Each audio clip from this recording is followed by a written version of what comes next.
Good morning, everybody. We are going to commence with our media briefing. My name is Mukelani Dimba. I am responsible for education and communication at the Information Regulator. I will be driving the program. We have a very brief program today.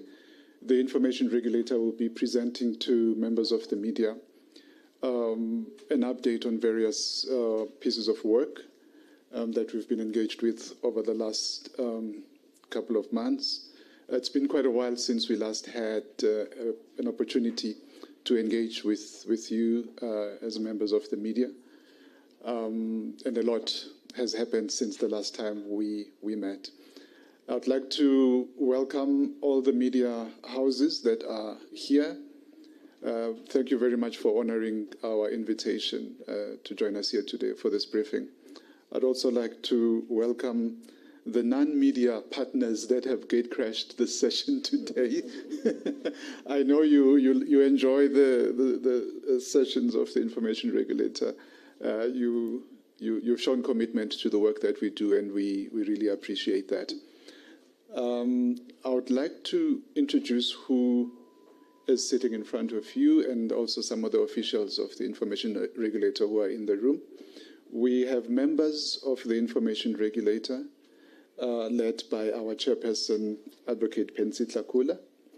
We have Advocate Lebogang Strom, who is a full-time member responsible for the Promotion of Access to Information Act. We have Mr. Mfana Gwala, who is a part-time member. We do have another part-time member, but who's not with us here today, Miss Alison Tilly. We also have the administration, as I indicated. We have officials from the regulator who are here today. We are led by our CEO, Mr. Mosalanyana Mosala, who's seated on my right. We have our Chief Financial Officer, Ms. Glenn Zulu, who's seated over there. Raise your hand so that I can see you. We have our CIO, our Chief Information Officer, Mr. Tando Luyaba, who's seated right at the front. We have Mr. Yako Jansen, who's our Chief Legal Officer. We have Mr. Setupile Dwaba, our Head of Human Resources and Corporate Services. We have Advocate Mahopa Madisa, who's our Acting Head of PAIA. We have Advocate Deborah Lamola, who's the Acting Executive for POPIA. She is joined by Ms. Joy Alexander, who's our Senior Manager for Security Compromise. And we have Advocate Nosipo Zigish. I haven't forgotten anyone. Ms. Mutang is seated right at the back, our Senior Manager for Governance. So this is the administration that is going to be supporting the chairperson and the members here today. Without further ado, I would like to hand over to the chairperson to address the media. Thank you. Okay, thank you very much. I hope this is on. You can all hear me. Good morning. I greet all the media houses joining us here today, and I can't hear you. Oh, Lord. Just move the camera. Can tech come through? You can't see me. You can't hear me. Yeah, they'll move it closer to me. I'm not standing. Sorry. What is the problem? Can you repeat? What is the issue? Is it the sound or visual? No, the visual. It's people in front of who?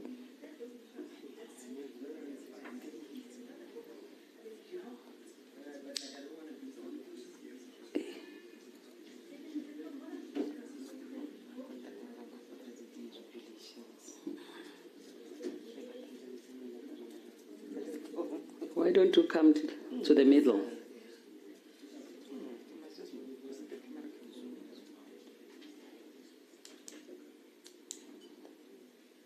Good? All right. Okay, I'll start again. Good morning to all the media houses joining us here today, and to all our partners. And I also would like to welcome those who are joining us virtually via our YouTube live stream. Thank you for taking the time to be part of this important briefing. Today, we will provide updates on the work of the Information Regulator, the developments on high-profile cases under the Protection of Personal Information Act, POPIA, and the Promotion of Access to Information Act, PAIA, as well as other key matters. I would like to acknowledge the presence of my colleagues who have already been acknowledged by the Program Director. This session comes at a significant time as we commemorate 25 years of PAIA, a law that promotes transparency, good governance, and accountability. Enacted in 2000, PAIA remains a cornerstone for our open democracy. This milestone also reminds us of our unique dual mandate as the regulator. We are among the few regulators globally that are entrusted with regulating both the right to privacy through POPIA and the right of access to information through PAIA. In light of this reflection, I would like to provide an update on a few PAIA and POPIA cases that are currently being litigated on, those where we have issued enforcement notices and infringement notices, and those that are still under investigation. And we'll start with litigation matters. We have a few POPIA and PAIA matters which are before the courts. In terms of POPIA, we are glad that some matters are being tested in court because POPIA is still a relatively new legislation. These matters are critical in shaping jurisprudence on POPIA and the right to data privacy in general. The first case is the one that all of you are familiar with, which is the Information Regulator versus the Minister of Basic Education. This is a recent case that relates to the publication of the annual matric results. An enforcement notice was issued against the Department of Basic Education on the 18th of November 2024, following a finding from an assessment of how the DBE processes the personal information of learners who sit for matric exams. The assessment found that the DBE's practices were in violation of the POPIA provisions, particularly the manner of publication of the results, which the regulator deems likely to compromise the personal information of learners. The information notice had ordered the DBE to provide an undertaking that it will not publish the results of the 2024 matriculants in the newspaper within 30 days from the date on which the order was served. It also ordered that the department must not publish the results for the 2024 matriculants in the newspapers and must make these results available to the learners using methods that are compliant with POPIA. However, the DBE did not comply with the enforcement notice, thus forcing the regulator to issue an infringement notice against the DBE, in which it ordered the DBE to pay an administrative fine of 5 million rands following its failure to comply with the enforcement notice. In January 2025, the regulator approached the Pretoria High Court to make an application on an urgent basis for an interdict against the publication of the matric results. The application was dismissed but was placed on the ordinary court roll. The matter was not heard on its merits in January. In the meantime, the DBE had served papers on the regulator in an action to appeal the decision of the regulator, and the matter was argued in the High Court in Pretoria on the 27th and 28th of October 2025, and judgment was reserved. The second case, which is before the courts, is the Department of Justice and Constitutional Development versus the Information Regulator. This concerns a 2021 security compromise that was suffered by the Department of Justice. After issuing the enforcement and infringement notices, where the Department of Justice were to pay a fine of 5 million rands, the department challenged this in court. The matter is still pending a hearing. The next one is WhatsApp LLC versus the Information Regulator. This case stems from WhatsApp amended privacy policy as applicable in South Africa.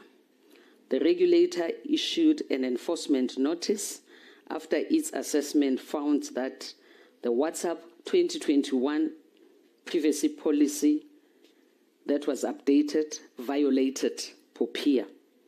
While WhatsApp LLC had initiated legal action to review the decision of the regulator and have it set aside, we are happy to announce that WhatsApp LLC and the regulator have resolved the matter through a settlement agreement. In terms of this settlement agreement, which will be made a court order, WhatsApp has agreed to introduce a number of enhancements to the transparency information that it makes available to South African users. The next case is Swartkops Sea Salts Pty Limited and another versus the Information Regulator and others. This matter involves an enforcement notice which was issued under PAIA, compelling disclosure of certain records. These records relate to proof of whether the inhabitants living in the area where the applicants are operating a salt mine benefited as a result of these operations. Swartkops Sea Salt is challenging the enforcement notice of the regulator in court, and we are opposing the matter. The matter is now before the courts, awaiting a hearing. I will now deal with POPIA matters where infringement notices were issued. We issued 3 infringement notices to the bodies that failed to comply with enforcement notices that were served on them in terms of Section 95 of POPIA and have thereby contravened this Act. Responsible parties must note that non-compliance with an enforcement notice is an offense, and we do not take this lightly as the regulator. The infringement notices now issued compel the institutions to pay administrative fines as determined by the regulator. The following infringement notices were issued. The first one is against the Blowback municipality. An enforcement notice was issued against the Blowback municipality following it being found to have grossly violated the right to privacy as it related to the protection of personal information of its former employee. The municipality processed the personal information of a former employee whose personal information was exposed on the internet. They failed to adhere to the corrective instructions in the enforcement notice. Hence, they were liable to pay a fine of 500,000 rands. The municipality has failed to pay the administrative fine, and as such, the regulator has initiated court proceedings wherein the regulator is seeking to recover the amount of the administrative fine payable by the municipality. The second one is Lancet Laboratories.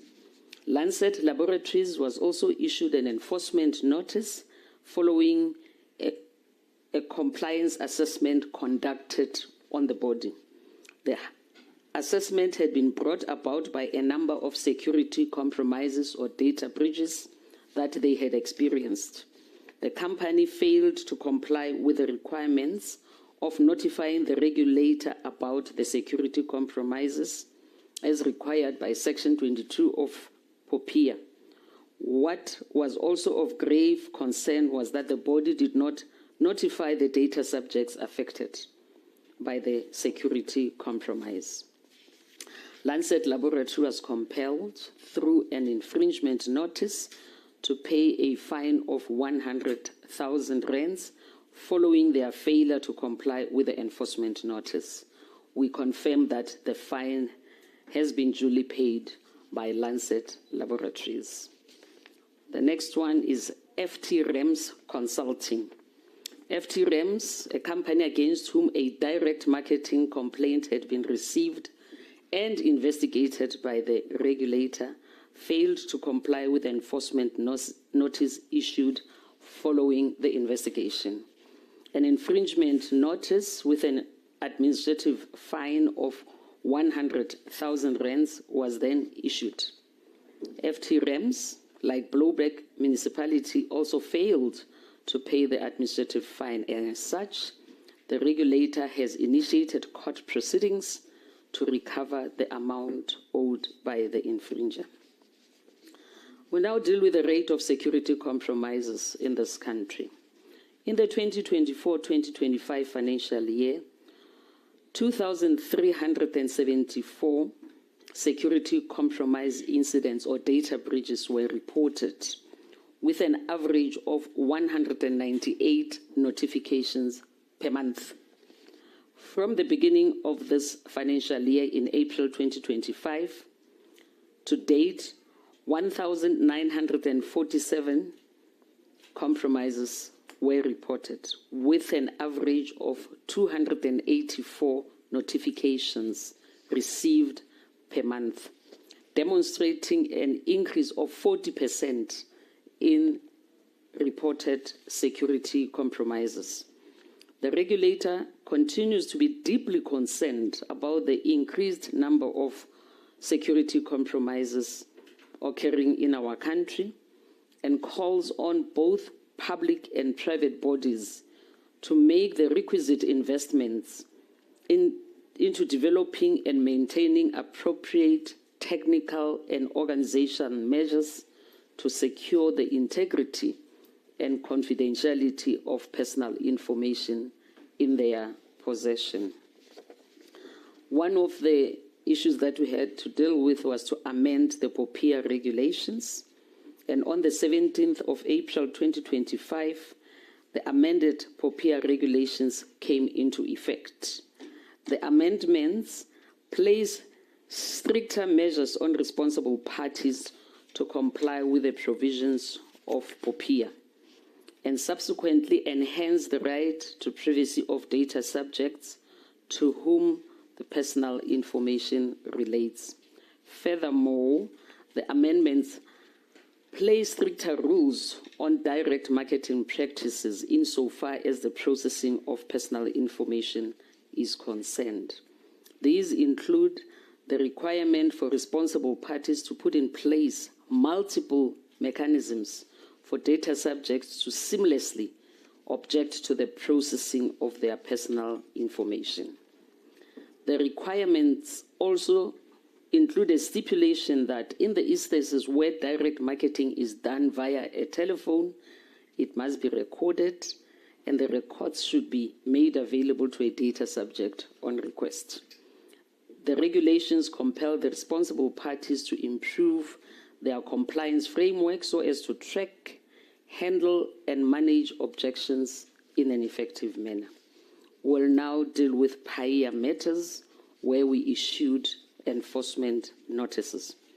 The first one is Organization Undoing Tax Abuse (OUTA) versus the Road Traffic Management Corporation, RTMC.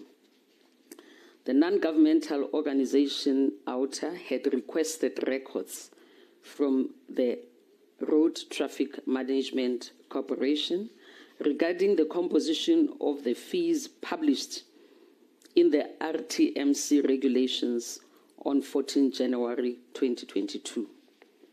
The information requested was not released to OUTA, and the organization submitted a PAIA complaint to the regulator. The regulator subsequently issued an enforcement notice setting aside the decision of the RTMC to deny access to the requested information. The RTMC failed to comply with the enforcement notice.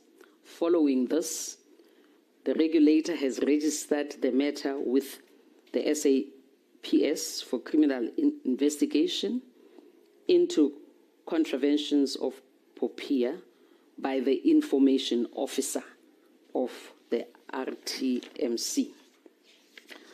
The next one is Peter Louis Mybeck versus the State Security Agency. Mr. Peter Louis Mybeck, an investigative journalist, requested records from the State Security Agency regarding certain disbursements incurred by the SSA for a service provider between 2015 and 2019. Mr. Mybeck did not receive the records requested and submitted a PIA request to the regulator. A PIA complaint, I beg your pardon, to the regulator. The regulator investigated the complaint and determined that SSA had failed to prove that the release of the information would compromise national security and an ongoing criminal investigation as had been claimed by SSA, and therefore issued an enforcement notice against the SSA directing that they disclose the records. SSA failed to comply with the enforcement notice, and the regulator registered a criminal complaint against the former acting director general of the SSA with the SAPS for contravention of PAIA. The next one is Kudung CPA case.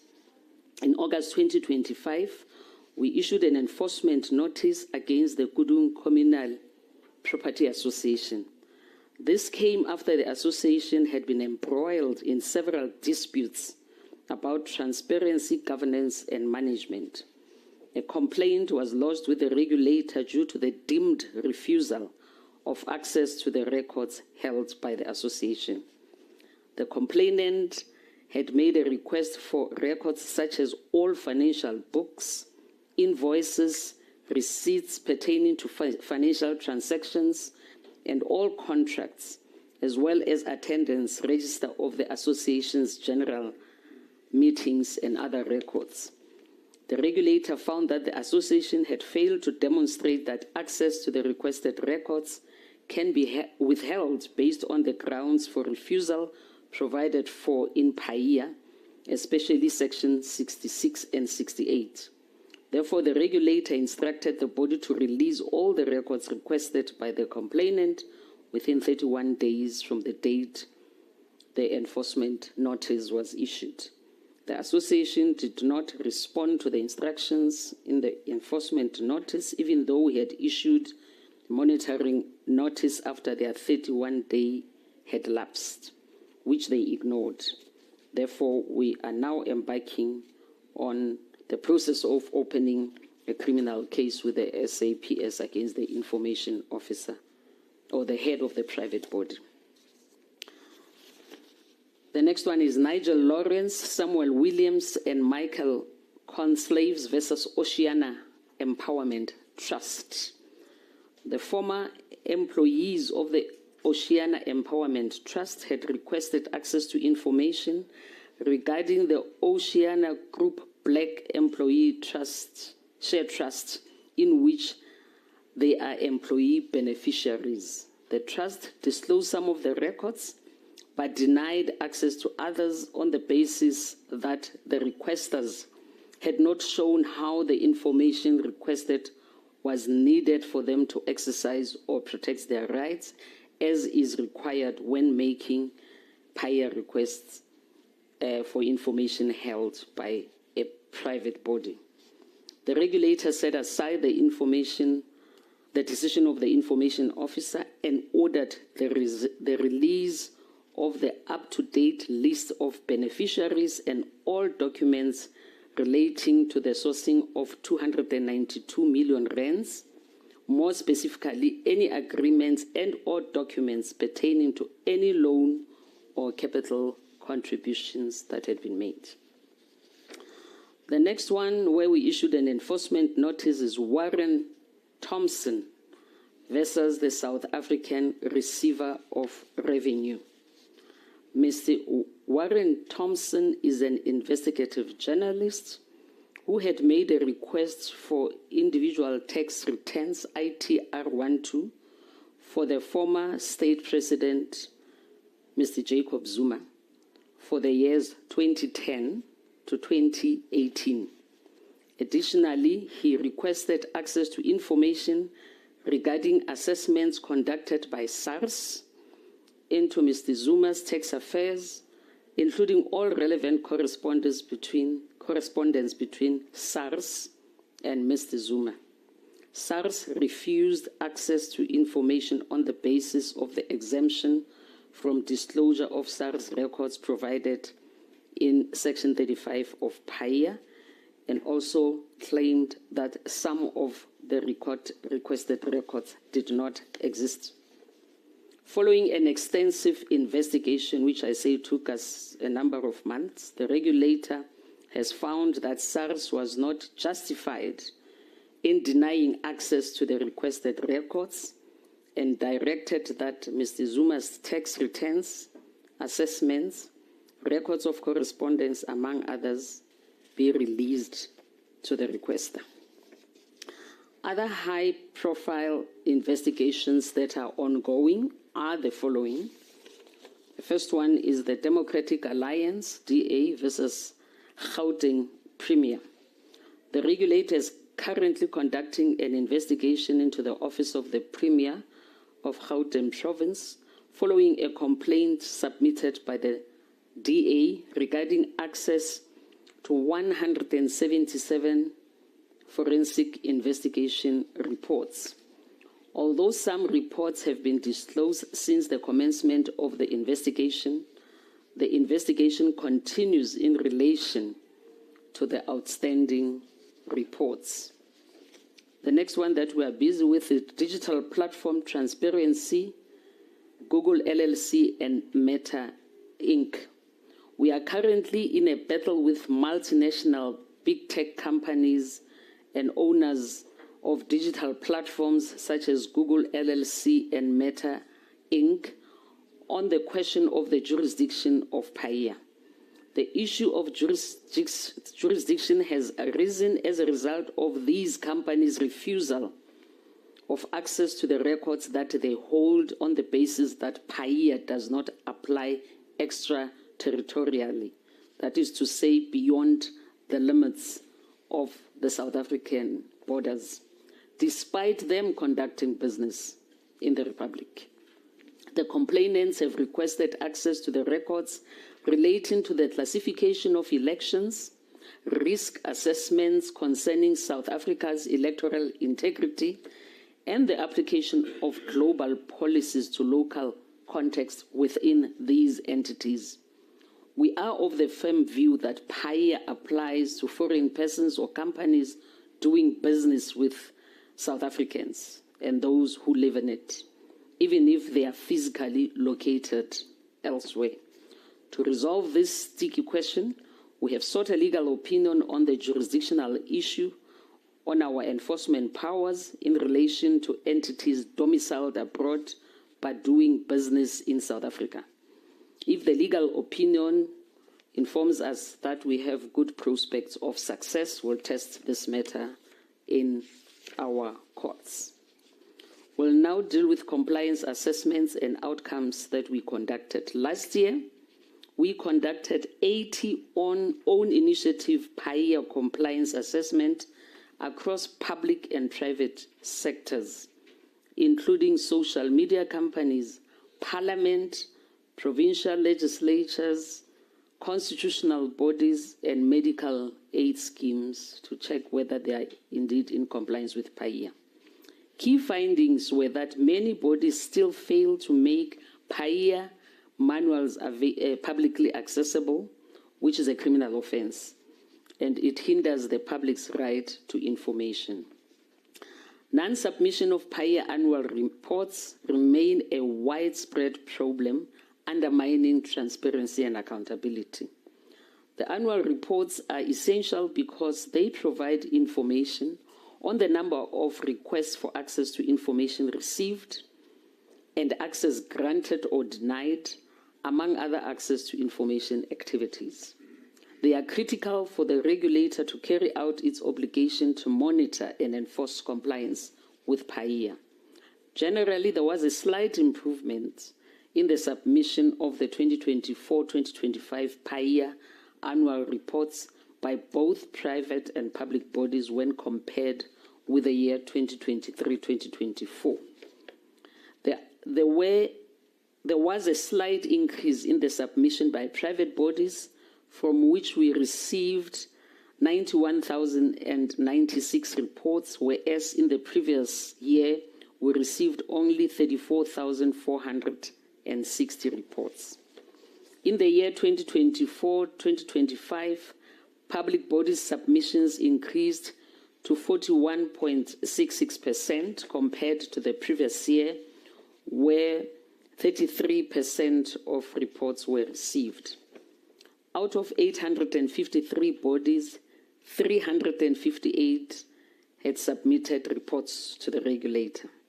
A grave concern remains the TVET colleges, where out of 50 colleges, only 6 submitted, which is a dismal 6% submission. Municipalities are also a source of concern. Out of 257 municipalities, only 69 submitted their annual reports, making it 27% submission rate. There was also a decline in the submission of reports by provincial government business enterprises. Their submission was at 28%, a decline from the previous year, which was at 33%. In our recent session with public and private bodies to commemorate the International Day for Universal Access to Information that we hosted in Durban on the 29th of September this year, we had robust engagements with bodies on their obligation to comply with PAIA. We informed them that we are in the process of developing proposals for reform to PAIA to make it fit for purpose in the digital era and to strengthen our enforcement powers, including the ability to impose sanctions and administrative fines on those who contravene PAIA. Now we look at some of the digitization that we have done in the regulator. I want to assure the members of the public that we are working tirelessly to improve our service delivery to the public and stakeholders, and we remain committed to the process of innovation and the state of constant improvement. However, we acknowledge the challenges of limited capacity and resources amid growing demands for our services. As awareness of rights, particularly the right to privacy, continues to rise, so does the volume of complaints and queries we receive. In the 2023-2024 financial year, we received a total of 1,044 POPIA complaints, whereas in the 2024-2025 financial year, we received 1,355 POPIA complaints. From April this year to date, we have received 988 complaints. The total number of complaints has increased by approximately 34% compared to the same period last year. To address this, we have embarked on a robust digital transformation journey to enhance efficiency, accessibility, and responsiveness. We are proud to announce the following solutions that we have made available to the public to enhance their experience of accessing the services of the regulator. The first one is iSupport. As an institution that has adopted the value of responsiveness as one of the pillars of its service delivery efforts, we have introduced the iSupport Services, which is a query management system to improve turnaround times. Historically, we received queries through multiple fragmented channels, including by emails, telephone, social media, and walk-ins. This resulted in significant inefficiencies, delays, and challenges in tracking, categorizing, and following up and reporting of the matters. The platform consolidates all queries into a single platform, generating tickets, effective tracking, and allocation for timely resolution, monitored through defined workflow stages. The second system that we have developed, the system is the Security Compromise Reporting System. With a surge in security compromises experienced by both public and private bodies, and subsequently receiving the reports manually, it was prudent that we introduce a security compromise reporting system. It digitizes the reporting and management of security compromises by responsible parties. Previously, responsible parties were required to download a form from the website, complete it manually, and email it to the regulator. This service now enables a secure and structured submission.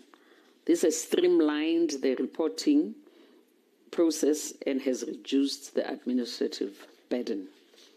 We've also introduced the POPIA complaints submission system. Our key milestone is the POPIA compliance submission system, which we currently launched last month, enabling members of the public to submit complaints directly on the e-services platform against any individual or responsible party who violates the right to privacy as it relates to the protection of personal information. The platform has two complaint categories, namely general POPIA complaints and direct marketing complaints, each managed through a structured workflow that automatically guides processing through assessment, escalation, resolution, and closure.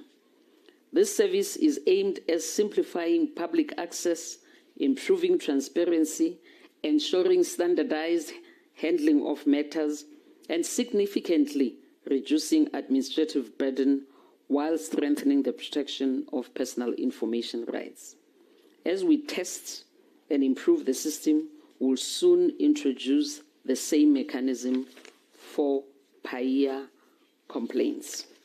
Now a little bit of bragging. I think it's allowed with accolades and awards.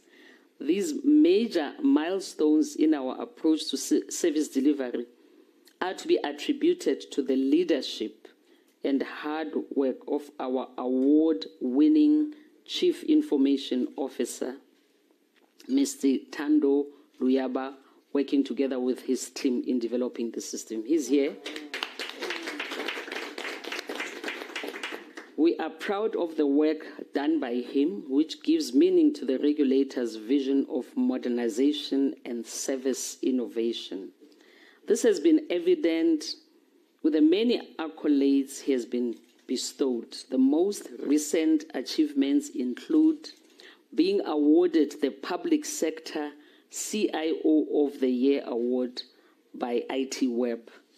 The award recognizes excellence in public sector technology leadership and digital transformation, demonstrating exceptional vision in driving ICT modernization, strengthening service delivery, and advancing data governance in the public sector. The regulator has also been recognized at the GovTech Digital Public Service Awards and awarded the Digital Governance Award, First Runner-Up, and the Digital Partnership Award, First Runner-Up. These are but a few among many global and local awards the CIO has obtained. These awards affirm our commitment to leveraging technology and better governance stronger data protection, and improved public service delivery. In conclusion, we truly appreciate the feedback and constant reminder by the public that we are a human rights organization and that we must improve our processes and systems so we can ensure that their rights are protected and promoted. And we take this responsibility seriously.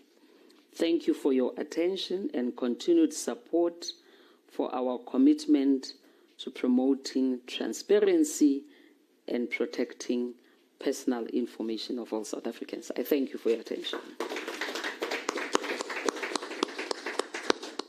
Thank you very much, Chairperson. CIO of the Year for the public sector. That's quite something. There are over 800 entities. Just to put it in perspective, colleagues and friends and guests who are here today, there are over 800 public entities in the country, and our CIO sits at the top of that. I think we need to give him another. All right, so we'll now give an opportunity to our friends from the media to engage with the chairperson and the members and the executive on the updates that have been given here today.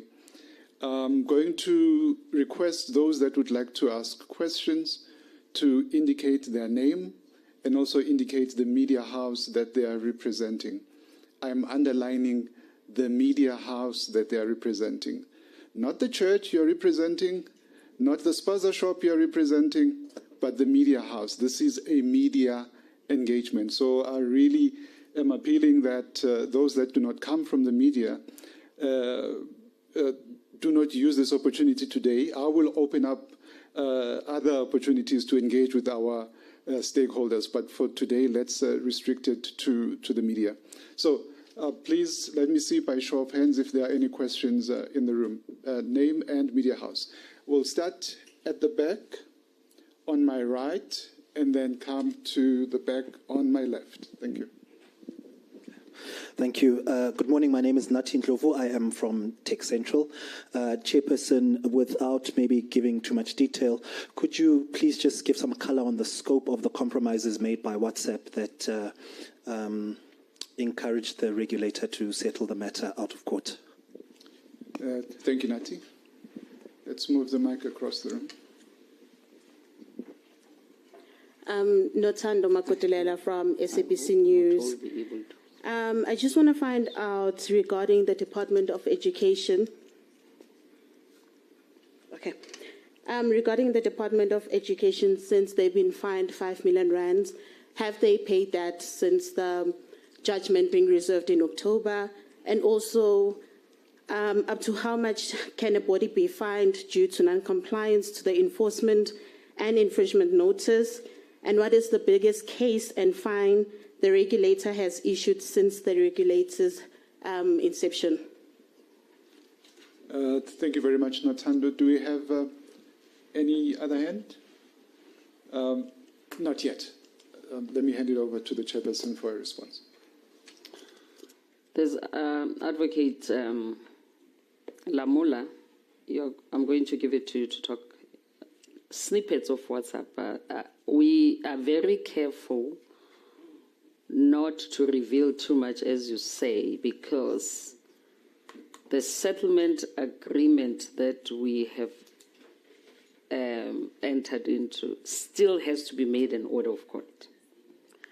And because of that, we really do not want to jeopardize this because we're approaching the courts very, very soon in the next few days. So I don't know whether there's just one or two small things, not major ones, because there are also big tickets in there and, which we cannot make public at this point. I hope you understand that. Because even that order, the contents of that court order, we still have to agree on for that matter.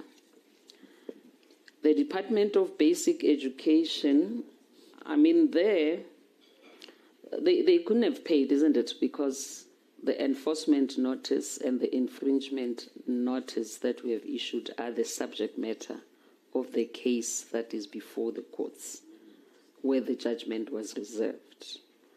So, the maximum fine that we have levied is 5 million against the Department of Basic Education and against the Department of Justice, and both matters are in court. The maximum fine that we can issue is 10 million rands. But there is something that I also want to explain that might not maybe be very clear, and that is in respect of PAIA.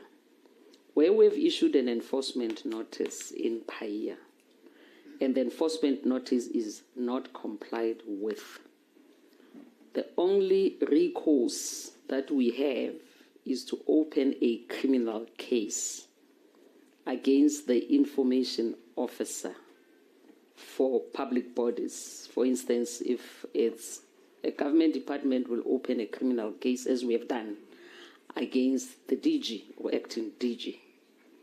If it's a private body, we then open a criminal case against the head of that private body.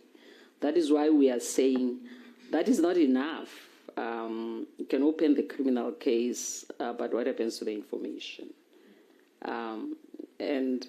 So that is why we are pursuing this amendment of PAIA to also give it, more teeth in our enforcement. Lamula, can you say one small thing in WhatsApp if you're able to do that?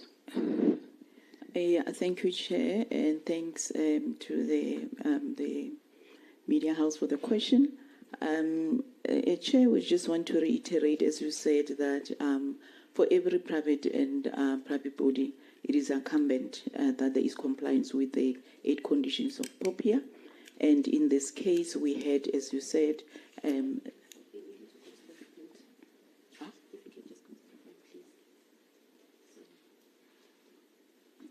okay, it looks like this here must go to the front. Yeah. You can come join me here, Advocate Lamula, please.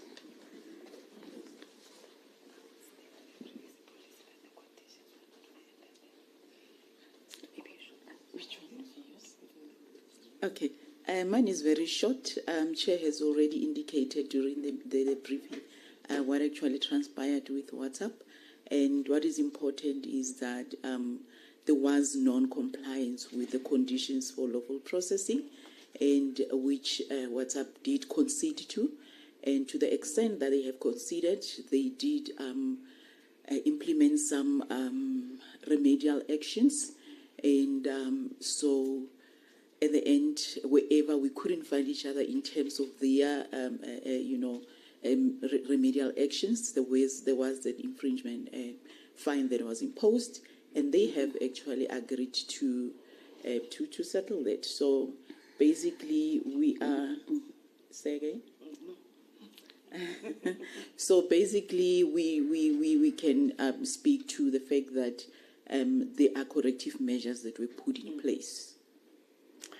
Okay, thanks. Can I ask Advocate Strom to also weigh in a bit on this? Thank you, Chair. Good morning, colleagues.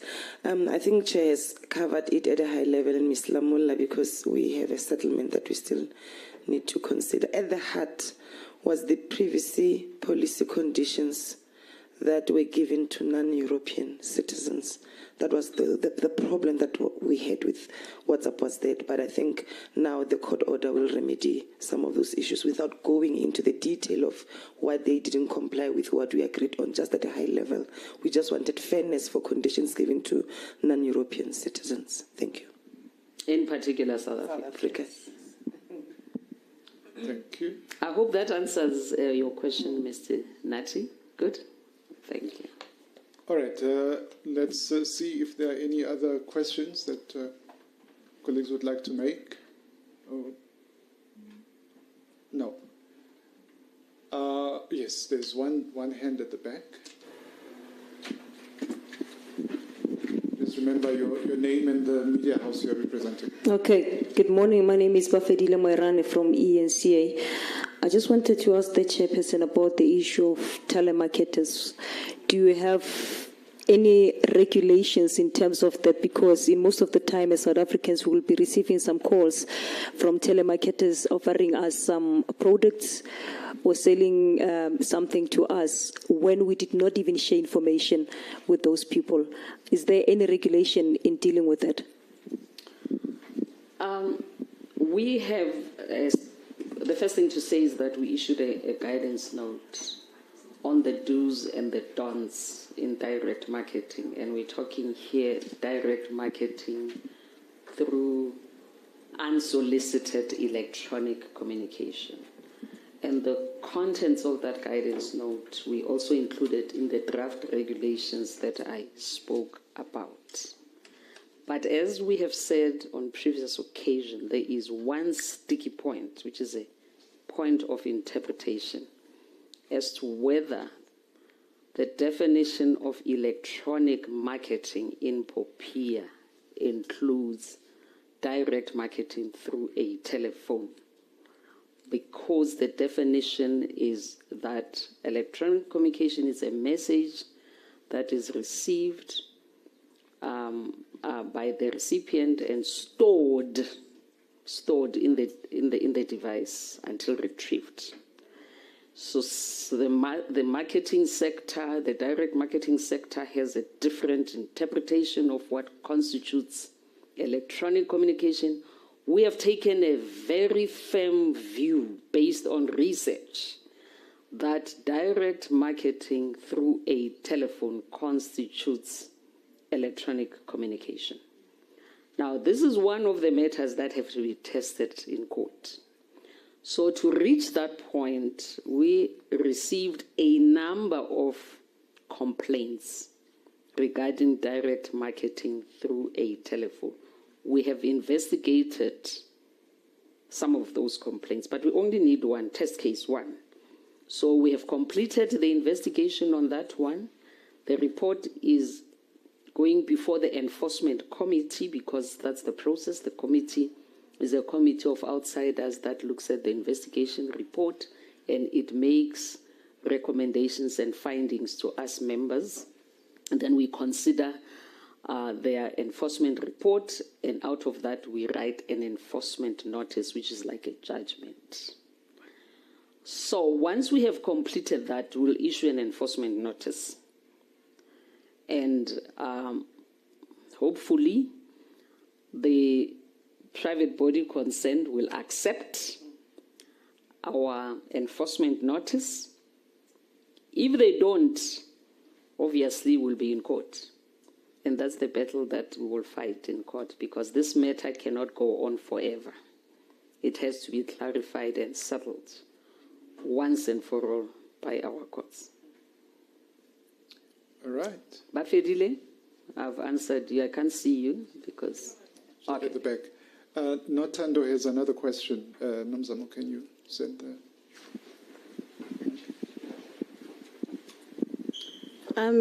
Just a follow-up on Jacob Zuma's tax records. Do you have any indication if SARS has already handed over the records to the requester? Advocate Strom. Thank you very much, Notando. We only issued the enforcement notice yesterday. So once the SARS has received the same, obviously they'll acknowledge our receipt. But the enforcement notice on the Thompson versus the former President Jacob Zuma was issued yesterday. Thank you. Well, let me just say it has been received. They received it because we couldn't have announced it publicly if they hadn't received it. So it was received yesterday, but obviously through their lawyers, we'll hear from them one way or the other whether they accept or they challenge. How much time have you given them to get back to you guys? The law allows 180 days, I think, which is within that 180 days, we then have to receive, they have to inform, they must inform us whether they are accepting or challenging. If they want to challenge the matter in court, then they have to do that within 180 days. So I'm sure we'll hear from them, and once we have heard, we'll keep the public informed. All right. We have a couple of minutes left before we... Yes, Mr. Oh, sorry. He wants to say something.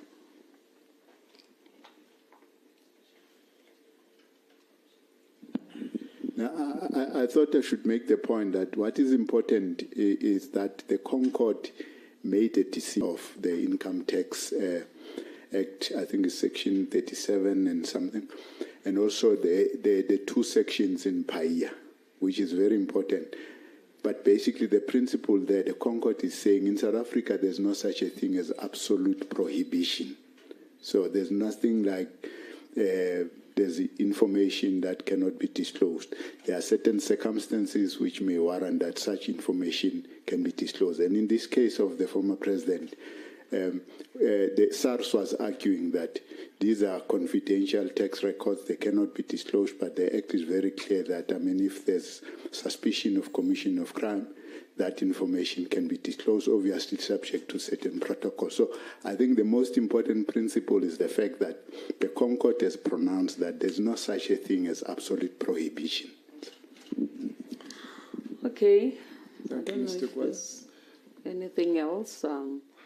I normally, Mr. Dimba, would like to talk about our CEO, who sits very quietly all the time. When I ask him to talk to the media, he says no. But what I want to tell the people in this house and those who are listening is that we have one of the best administrators that I've ever worked with in the name of Mr. Msala. I think it's important to say these things while people are still alive and are with us. In a very quiet demeanor, he is, as I say, one of the best administrators I have worked with, and I have had a long working life. So you can imagine if I say that, I don't say that lightly. The CEO of the Information Regulator, Mr. Msala. He'll just smile. He won't say anything. Do you want to say anything, CEO? Well, not really.